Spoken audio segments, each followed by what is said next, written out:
ये कहानी दो प्रेमियों को लेकर है जो आपस में एक दूसरे को बहुत प्रेम करते हैं और शादी करना चाहते हैं, लेकिन शुरू में उनके घर परिवार वालों ने उन्हें शादी करने से इनकार किया। तो दोनों ने बड़ी मुश्किल से अपने घर वालों को मनाया और शादी की, लेकिन शादी के बाद उन्हें बच्चे नहीं हुए, जिसको लेकर दोनों बहुत परेशान थे। कुछ वर्षों बाद भगवान की कृपा से उन्हें एक सुंदर सा बच्चा हुआ।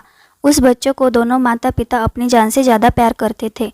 पति ऑफिस जाता था और पत्नी घर को संभालती थी। एक दिन पति की तबीयत खराब थी और पति दवाई ले रहा था। वो दवाई लेकर दवाई को बाहर छोड़कर ऑफिस जाते हुए बोला अपनी पत्नी को कि दवाई को ढक्कन लगाकर अंदर रख देना। पत्नी घर का काम कर रही थी और वो काम में लगी रही। इतने में वो छोटा सा बच्चा जाकर उस दवाई को पी गया।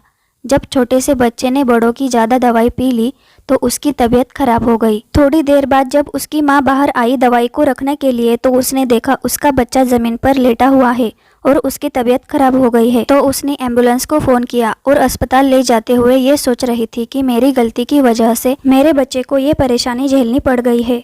और वो सोच रही थी कि जब पति आएंगे तो उसे भला बुरा कहेंगे। उसने हिम्मत करके अपने पति को फ़ोन किया और पूरी बात बताई। पति तुरंत अस्पताल आया और उसे कहा घबराओ मत, सब कुछ ठीक हो जाएगा। डॉक्टर से बात की तो उन्होंने कहा बच्चे की तबीयत ठीक है और ये कुछ ही दिनों में बिल्कुल स्वस्थ हो जाएगा। जब पत्नी अपने पति से माफ़ी मांगने लगी तो पति ने कहा गलती तुम्हारी नहीं, गलती तो मेरी है कि मैं दवाई लेकर इसे बाहर ही छोड़कर चला गया।